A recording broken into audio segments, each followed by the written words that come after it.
ये पूरे बजट को हम कह सकते हैं कि बिना सोच समझ का मात्र एक कागज में छपा हुआ दस्तावेज है जो अगले 5 वर्षों तक युवाओं को उनके बेरोजगारी में गर्त में ढकेलने के लिए, किसानों को और ज्यादा कर्ज में लादने के लिए, कॉरपोरेट को और ज्यादा फायदा देने के लिए, शिक्षा के क्षेत्र को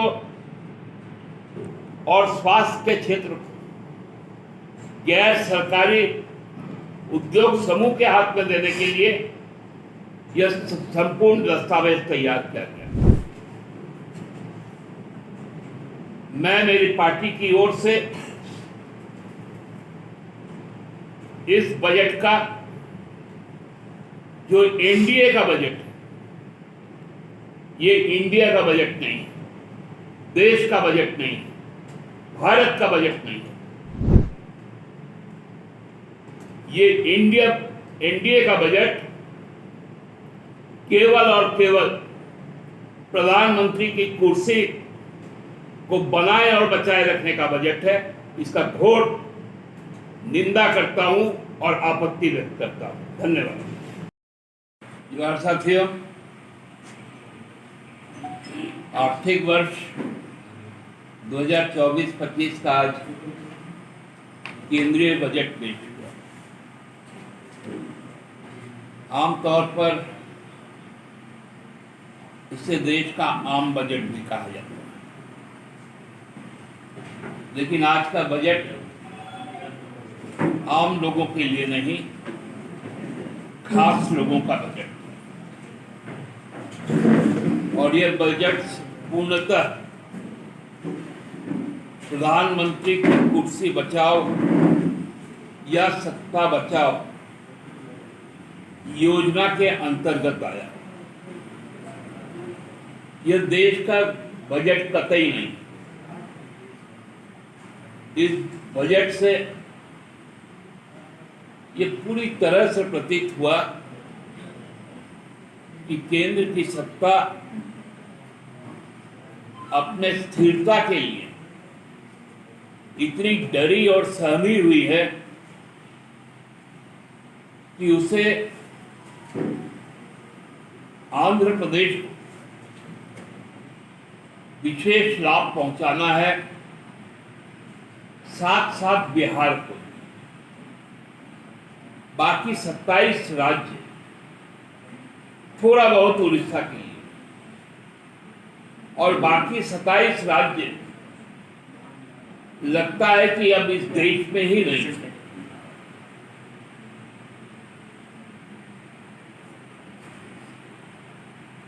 यह चुनाव में जिस प्रकार से मुद्दे विहीन होकर भारतीय जनता पार्टी ने केवल और केवल सांप्रदायिक बातें की, उसी का यह झलक भी दिखता है।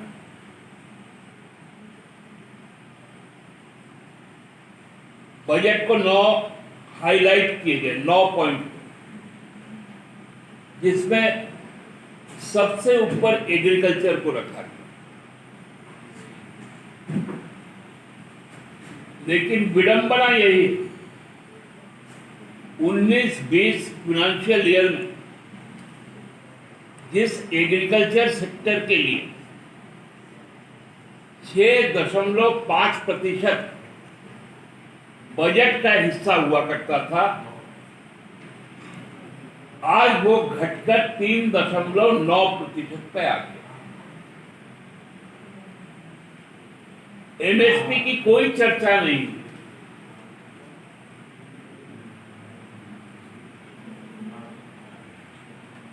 जो मोटा क्रॉप है, जिससे पेट भरा जाता है, उस पर कोई बातें नहीं, केवल फल और सब्जी पर बातें। वो भी मात्र एक 5 साल का परियोजना को लेकर। दूसरा पॉइंट जो एम्प्लॉयमेंट का था, रोजगार का था। कल हम लोगों ने देखा था कि आर्थिक सर्वेक्षण जब पेश हुआ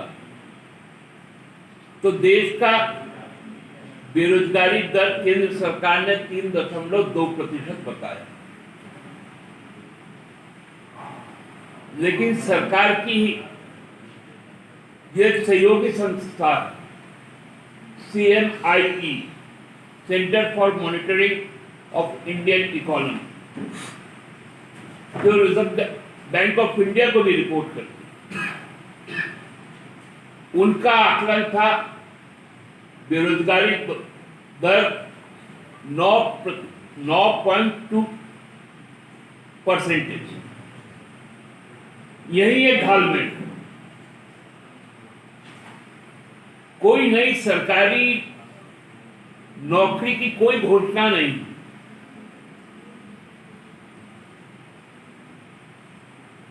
जो 30 लाख सरकारी पद खाली है उनकी नियुक्ति के संबंध में कोई बातें नहीं। बातें क्या हुई? अगले 5 वर्षों तक 1 करोड़ युवाओं को, जो बड़ी प्राइवेट कंपनियां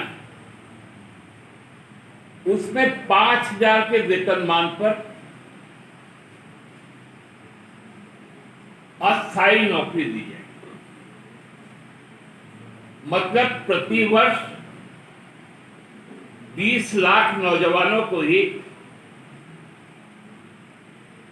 5,000 की नौकरी हो। इसमें IIT से पढ़े हुए जो इंजीनियर हैं उनको भी 5,000 की नौकरी, जो ITI से पढ़े हैं उनको भी 5,000 की। ये बजट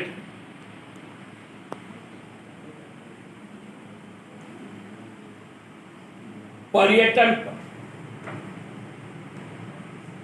उसमें कितने रोजगार सृजन होती उसकी कोई परिकल्पना नहीं। हम कह सकते हैं कि यह बजट ऐसा है कि किसी को यदि कैंसर हुआ है तो डॉक्टर बोलेगा उसमें बैंडेड लगा दो। मतलब घाव ऐसा भयानक है जिसमें आदमी की जीवन लीला समाप्त हो सकती है,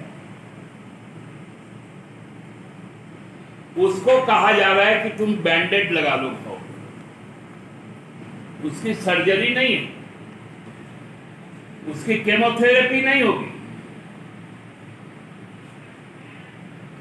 ये बजट हमारे वित्त मंत्री जब बजट पढ़ रही थी उनको भी नहीं समझ में आ रहा था कि बजट है क्या, हम किसके लिए यह दस्तावेज पढ़ रहे हैं। शिक्षा पर कोई भी बातें नहीं, स्वास्थ्य पर कोई बातें नहीं,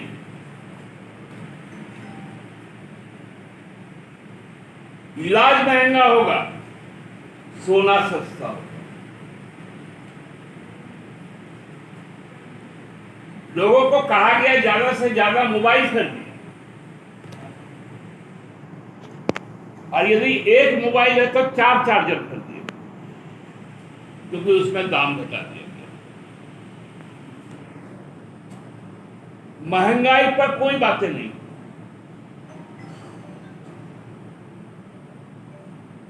जीडीपी का परिकल्पना केवल सपना रह गया।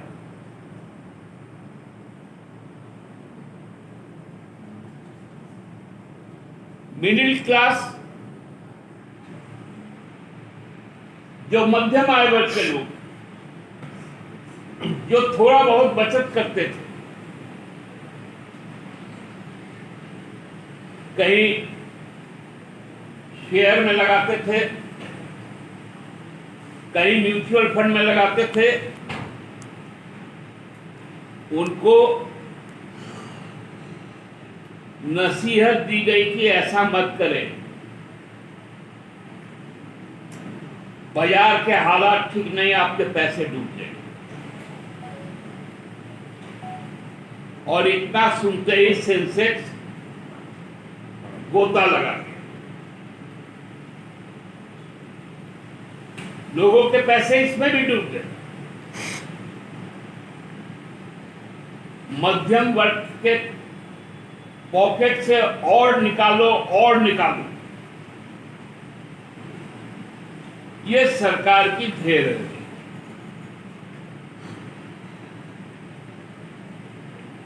और धीरे धीरे देश 10% लोगों के हाथ में कैसा जाए, उसका यह बजट एक रोड मैप बनकर है।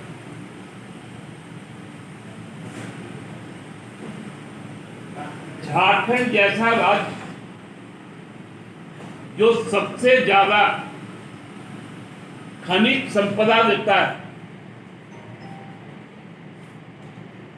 उसकी कहीं कोई आवाज नहीं।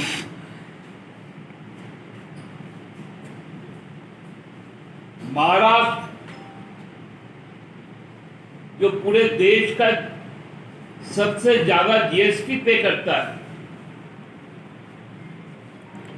उसके बारे में सोचा तक नहीं गया। केवल और केवल आंध्रा, बिहार और कुछ हद तक उड़ीसा,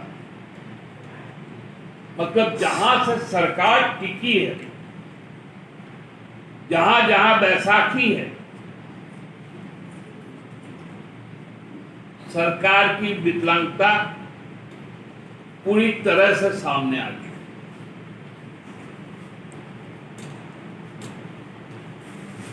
क्या मिलेगा नौजवानों? अभी भी स्किल डेवलपमेंट होगा,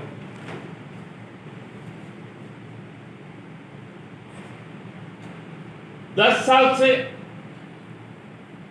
स्किल डेवलपमेंट हुए ही जा रहा है, कौशल विकास चल ही रहा है, नौकरी नहीं। बोला एमएसएमई का पुनरुद्धार हो, मुद्रा योजना 10 लाख से बढ़ाकर 20 लाख कर, तो 10 लाख जब था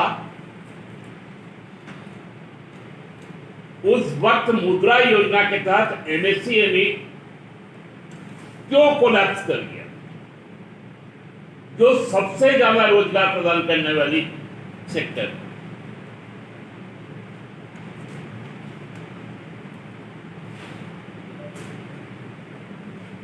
बहुत दुखद स्थिति, आर्थिक रूप से आज दावा हम लोग भले कर लें, 5 ट्रिलियन इकोनॉमी, तीसरी सबसे बड़ी अर्थव्यवस्था, लेकिन कुल मिलाकर देखेंगे कि खोदा पहाड़ निकली चुलिया। आम बजट आम लोगों के लिए नहीं, आम बजट खास लोगों के लिए। तमाम रियायतें दी गई, जो फॉरेस्ट इन्वेस्टमेंट का जो कॉर्पोरेट टैक्स था,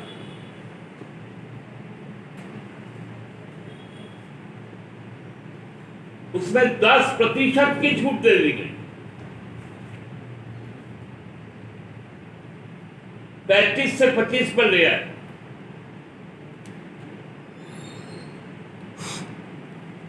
और इनकम टैक्स पर जो सबसे ज्यादा मध्यम वर्ग पे करता है, उसमें मात्र 25,000 की बढ़ोतरी, 50,000 से 75,000 की।